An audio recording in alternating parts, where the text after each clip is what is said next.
Hurmatli aziz yurtdoshlar, bizni tomosha qilayotgan barcha mana shu do'stlarimizga bugun biz Surxondaryo viloyatining eng olis tumanlaridan biri bo'lgan Uzun tumanidan reportaj tayyorlayapmiz. Maqsadimiz bitta, bu yerda amalga oshirilayotgan ishlarni sizlar bilan birgalikda baham ko'rish.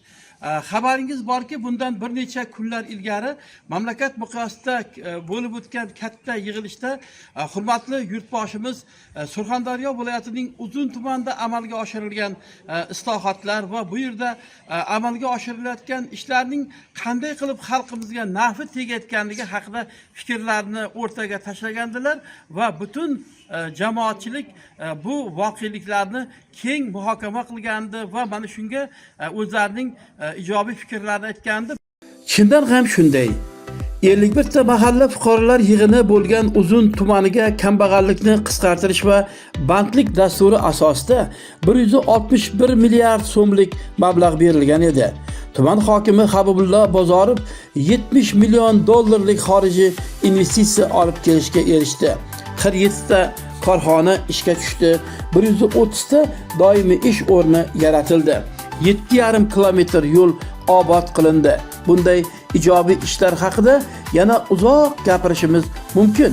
Masalan, 5000 dan ortiq aholi yashayotgan Yangi Kuch mahallasi hududida mebel ishlab chiqarishga mo'ljallangan korxona faoliyatini olib qaraylik.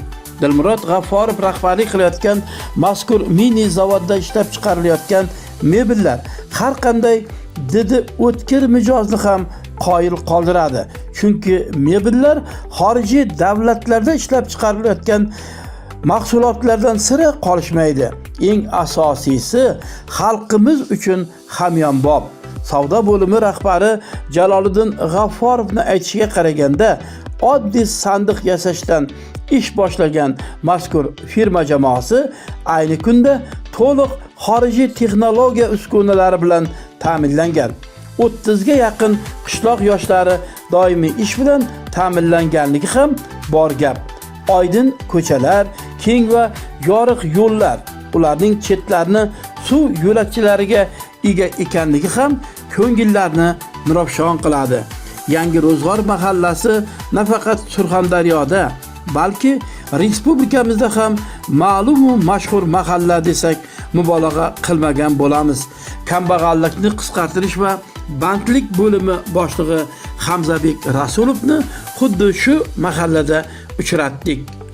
Shu Uzun tumanida mana shu birinchi bo'lib mana shu yerda mana shu Shokirjon Rahimov ko'chasida shu O'tkir aka Rahimov boshchiligida o'zini uyini oldini voyish qilib, shu 4 ta xonadonni oldin boshlagandilar.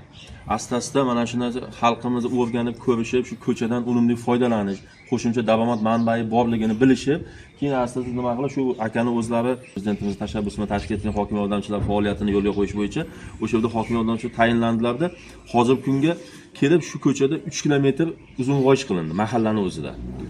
6 ta ko'chamizda uzun voyish ishlari qilinib, hozir 116 ta xonadonni ko'cha qismlari to'liq uzun voyishga aylantirilib, hozir mana shu 116 xonadonimiz уже mana hozir 80 ta xonadon uchun daromad olishga o'tdi. Uzunlab pishib, bir yil hosil olib, yaxshigina daromad qo'shimcha manbai 1,5 tonna, 2 tonnadan hosil olishdi. 10 ming so'mdan bo'lganda 15 million, 20 million so'mdan daromad oldi. Ko'cha qismida o'zidan. Mana har bir tadbirkor dasturi asosida shu imtiyozli 7 yillik 17,5% dan kredit ajratiladi. 2 yil davomida foiz to'laydi, 3-yildan boshlab o'sha olingan summa teng taqsimot asosida to'lab boriladi. O'sha kredit asosida berilyapti. Endi kimdir o'zini yonidan qilayotganlari ham bor, bu xonadonlarimiz. Shu ta'minotchi korxonaga o'tkazib beriladi. Oldin qurib bitkazilgandan keyin hokim yordamchisi mana dallotnomani olib kiritib yuklaydi, keyin ta'minotchiga pul o'tadi. O'sha fuqaro haqiqatan shu ish qilindi, haqiqatan men qilingan ishdan roziman deb nima xulosa bergandan keyin hokim yordamchisi tomonidan pul nimaga o'tkazib bankga hujjatlari elektron jo'natilib, elektron tarzda ta'minotchiga pul o'tib boriladi. Tumandagi Qorachiq mahalla fuqarolar yig'ini hududida eng ko'p aholi yashaydi. Bobomurod Omonov nomli xo'jalik aholisi va mehmonlar uchun bu yerda madaniyat va istirohat bog'i tashkil etilmoqda.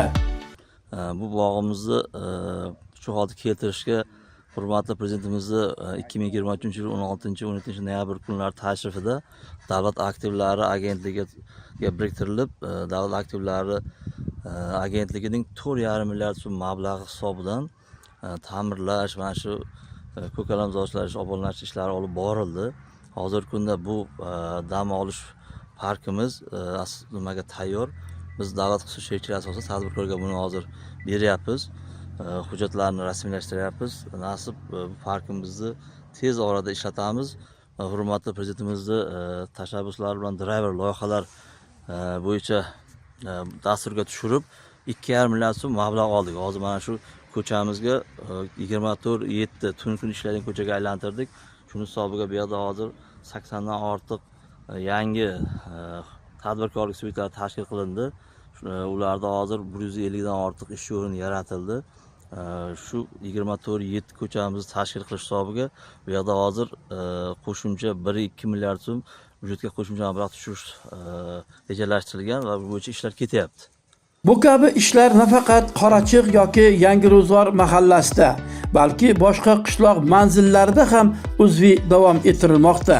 Qilinayotgan ishlar ko'ngillarga zavq, tumanga tashrif buyurayotgan mehmonlarga esa ko'tarinki ruh bag'ishlamoqda.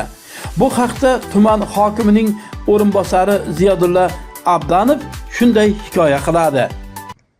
Ozodalikni, madaniyatni aslida o'zi bolalikdan, uydan, ro'zg'ordan o'rgatishimiz kerak.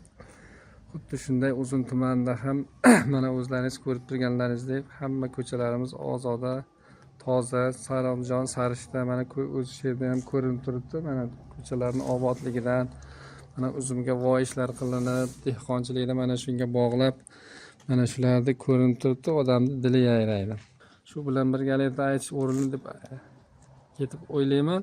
Bugungi kunda uzoq hududdagi qizil toifaga tushgan maktablarimizda ta'lim rivojlantirish maqsadida uzoq hududlardan kelib dars berayotgan o'qituvchilarni ham mana Bobotog' hududida tashkil qilganmiz. Bugungi kunda 115 dan ortiq vodiydan, Sirdaryodan, boshqa vohalardan oliy toifali o'qituvchilarni jalb qilganmiz. Prezident qarori asosida bugungi kunda bizning yoshlarimizga ta'lim tarbiya berib kelishmoqda.